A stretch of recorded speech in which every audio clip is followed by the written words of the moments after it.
1, 2 and 3. You'll only see me in the Troll in the Dungeon scene. Everything else, and you blink and you miss it. I'll get the pictures up again and I'll put it on green screen and show you. But what was it? Yeah, it's like an escapism, you know. I started writing songs when I first got put into care. I was I was very much inspired by Mystique and Alicia's rap. And I had a massive booklet of songs. And I used to just love it, and it was my outlet. And I used to have a set of pipes on me back in the day, but unfortunately, I can still hold a tune. I'm not like nothing like compared to some of these singers.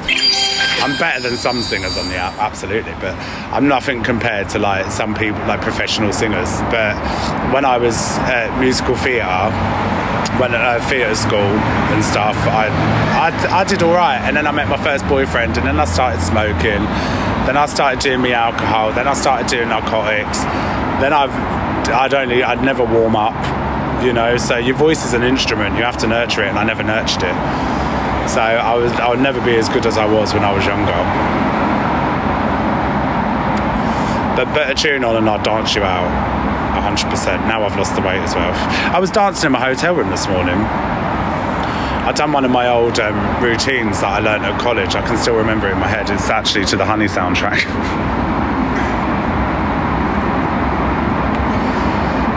But like, I've been performing since I was a kid, man.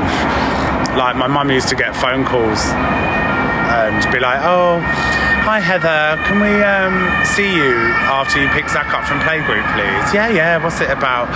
Well, we understand, we know he likes to, you know, he's always been a showman, but during break times, the other kids are allowed to play and not spend the whole playtime sat on the carpet watching Zach dance or dressing up and being bossed about, if you... I used to give everyone designated characters. I used to tell them what to do and how to play. Oh yeah! Fucking hell, it was game over when the Spice Girls came out. Fucking hell, I was an animal. Every Friday night, my mum would be subjected to an impromptu performance. I would copy all the routines of the singers on Top of the Pops as well. Absolutely. And then my mum's friend from work, because my mum couldn't really afford them, but my mum's friend from work bought me the same Adidas bottoms that Sporty Spice had, you know, the ones with the 3 stripes. Well, that was it. I fucking lived in them. I was high kicking around left, right and centre. I was in my Sporty Spice era.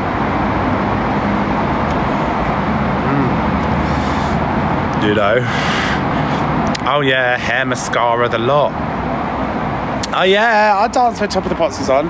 And then the older I got, when I was in care, I used to go on a website. You can still go on the website now. If you want free tickets to TV studios, it's called ApplauseStore.com. And I used to go on their website and I used to get, yeah, my mum was very spiritual. I used to go on their website and apply for CD UK, and it got to the point where I used to go that much that the production and the ticket people at Applause Store knew who I was, so I used to just have to phone up. I'd find out who was on and they'd give me the tickets. And I used to go there religiously every Saturday for about 6 months at Hammersmith, London studios, and it was such a small studio, such a small building, and we used to queue up, and then the more I went, the more they get to know you, like the team there. And I saw Kylie Minogue, Britney Spears, Mariah. They never used to let you out of the studio, but if you were like an OG and you used to go there all the time, they used to let us out during the ad break and when they were practicing the VT. So say if like Britney was coming out and she'd finish her performance, they'd give us a little nod and send a couple of us out. So we'd go around to the back, like the back door, like there was no way they could escape you. They'd have to greet you. So I used to go and buy whoever was on. I remember Black Eyed Peas. We had Black Eyed Peas and Mariah. We followed Mariah around that day, and we got to meet her. We followed her to the This Morning studios where they film Saturday Night Takeaway, and her security. There was about 5 of us. We were standing at the back of the building, and she walked past and waved, and we waved back. And then security came down. We thought they were going to tell us to move, but they opened the gate and let us in, and we sat and spoke to her in the dressing room, like on my mum's grave, swear down. And she was lush. And what was it? And I used to go to HMV 7 in the morning. I'd go and buy a vinyl from Trocadero in London, whoever was on, buy a vinyl. And I used to get them to sign the vinyls. I had so many. And then I moved to the YMCA and I kept it with me for about 4 years, all my life. I used to go to the premieres and stand behind the barriers and get the posters signed. And then like that poster would be mine, and everyone around you would all agree because we'd be there early. So I'd be like, I have this one and they're gonna have that one, you know? And then I had Phantom of the Opera, I had Merchant of Venice, Spider-Man 2, Tomb Raider, what else? I had loads. Chicago, Gangs of New York, loads of them, all signed by like Leonardo DiCaprio, everything. And yeah, that's where I was like, this is. I used to like ask them questions because I genuinely thought I'd stand there and I'd get discovered, because this was at the time I was doing musical theatre. And I remember we met Richard Gere. I lost him just moving and like stuff I had to throw away, because when I moved to the YMCA, I remember I left most of it in a car park. My social worker came to pick me up and we had it all in and it wouldn't fit in my room. So I just left it in a car park in Watford in the Harlequin Centre. Yeah. Leonardo DiCaprio was nice when I met him. Robbie Williams was quite arrogant. Renee Zellweger, she was lovely. Angelina Jolie was nice. Tom Cruise was fucking weird. Richard Gere was one of the nicest people. So me and my friend Anne, who used to go there all the time, we met Richard Gere at the Save the Last Dance premiere with Jennifer Lopez. She wasn't there, he was. And then he was like, he signed mine and Anne's picture. He was like, what's your name? I was like, I'm Zach, I'm out. He spoke to us for about 5 minutes because we always used to get the spots right by the entrance. And then about a week later, it was the BAFTA Awards. So we got down to the BAFTA Awards. We got there early, so we got wristbands to go into the posh, like, they had like a grandstand that you'd sit on in rows, and we were at the front row, so they're right next to the press pen, right on the carpet. And Richard Gere was walking down and he pointed right at me and Anne and he went, Zach and Anne, you're back! And we were like, Richard! Like we were his best friend, but he was so nice, and the fact that he remembered our names as well, we were gassed. Everyone around us was like, what? And we're like, yeah, Richard Gere. Little fat 17-year-old me. Maz, what do you need words with me for, love? What have I done? What have I done, Maz? Let me show you my picture with Sandra Bullock. The Miss Congeniality 2 premiere was the best. Right,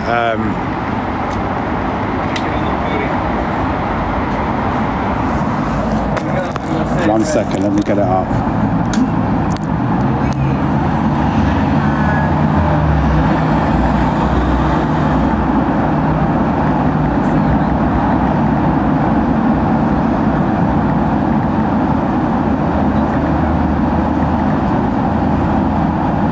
Did Maz ever tell me what I did? Maz, what did I do? Let me just find the picture. It's on Google. There it is.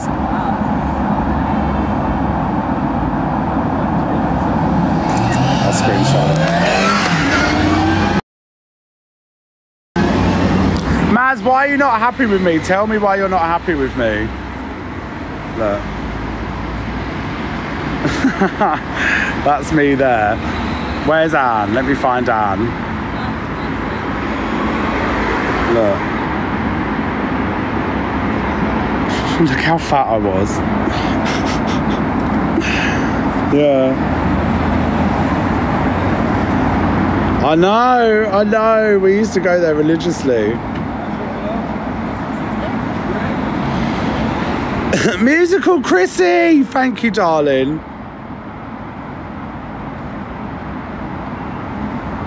How old was I there? I must have been about 15 or 16.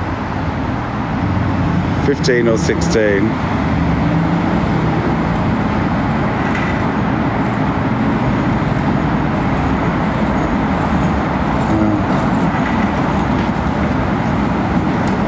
15 or 16 I was. And I met Destiny's Child as well. I was in a Beyonce documentary. I didn't even know I was in a Beyonce documentary. I broke my leg and I was in hospital and I was watching stuff on YouTube. And what was it? And then I was in the crowd. And we got there and I bunked college that day because I heard it on the radio, and I'd already been bunking college loads, and my staff from my children's home had to take me to college and want me to go in. So they'd watch me go in, and then when I'd watch the car leave, and then I ran out and I went straight to the train station with 2 of my friends from college, and we got there early, and it was like 8 in the morning and they weren't arriving till 5. And then what was it? Randomly, I was in bed watching these random documentaries on YouTube and Beyonce, and the next thing you know, I've popped up on the screen. Like, this was like 10 years later, and I was like, what the fuck? I was like, that's me. I was like, I finally got proof. But I had the Signed Lose My Breath CD as well and everything, and like, yeah, probably my proudest achievement is meeting Destiny's Child. Absolutely. It's the little things. Big up Lillian, thank you. But it was like my escape, you know, it was like my escape. I was in a children's home and I wanted to do stuff with my time. It was either that or turn to a dodgy life, you know. Big up Snowy, big up Jen. Sorry, I'm getting carried away with the convo. Guys, we are so close to 3.6. So bloody close to 3.6. Get those votes in, your legends. Oh yeah, there was, what was it? I remember on Tattle, they were like, oh, has anyone even seen him meet Sandra Bullock? He says all of this and it's just a lie. And I'm like, well, okay, I've got receipts for everything. Why would I lie? Like, why do people lie about pointless stuff? The campaign, it's the last day of the campaign today, so it's the last day to get your votes in.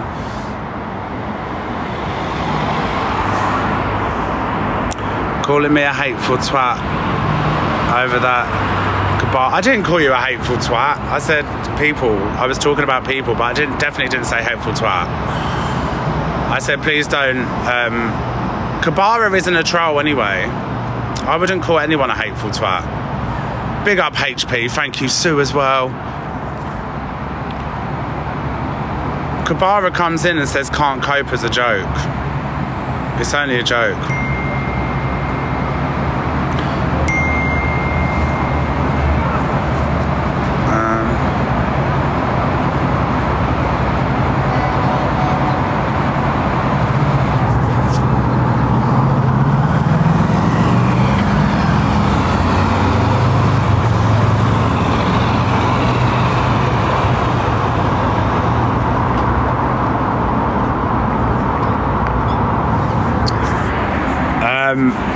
My manager's just texted me about number 2 and he's forwarded it to the team, and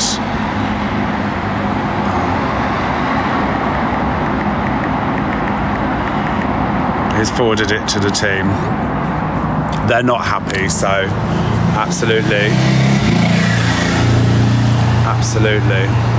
But please guys, don't go over and troll anyone. Please don't troll anyone. She won't, I don't think she will, but please don't go over into anyone's room or troll, I beg, honestly.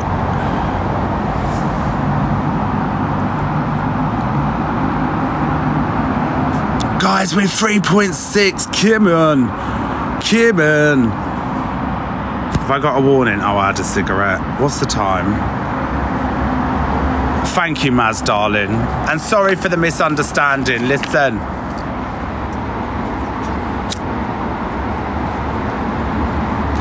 So make sure you get your subs resubscribed as well. I've been sending out free subs too. I'm going to be doing a giveaway next week. So some of the stuff that I'm going to be winning from TikTok, I'm going to be giving to you guys and giving it away to you guys as well. Get your coins, guys. Who's the treasure box from? Who sent the treasure box? I missed that. Get your heart me's in with the treasure box.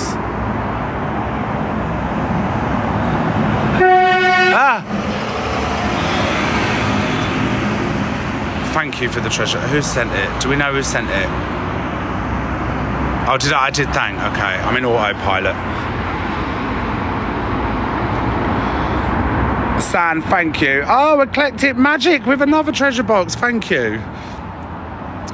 Right, listen, you pirates. Guys, when you click a treasure box, you can change the timing to 1 minute instead of 5 minutes, so we don't get many pirates, because we've got loads of pirates in here now. Anyone that's following me for treasure boxes, can you at least leave a heart me and get your votes in? Thank you. If you're going to come and steal coins, at least... Oh, Eclectic Witch, thank you, darling.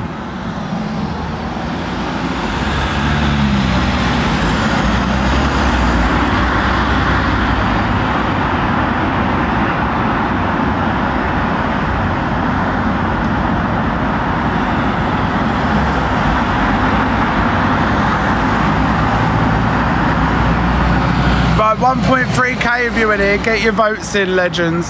Get your votes in.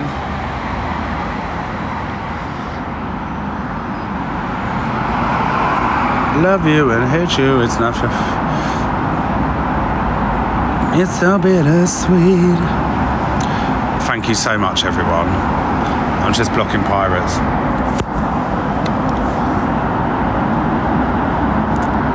Love when you call me your stuff.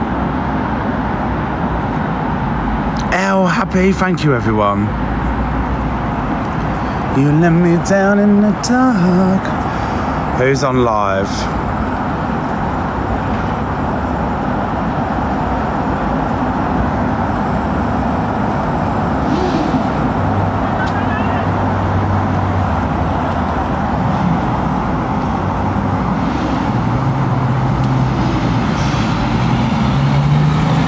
You're absolutely killing it. Thank you, Bev. Jane, Duffy, Jane, Sadie. So yeah, I'm going to do a giveaway next week to celebrate us if we win, when we win. So when I get my stuff from TikTok, I'm going to be picking a few of you to send it to you lot. What else? And I'm going to be doing some other bits as well. We're going to have a really good week next week. The Observer, providing you with the latest TikTok drama from across the UK.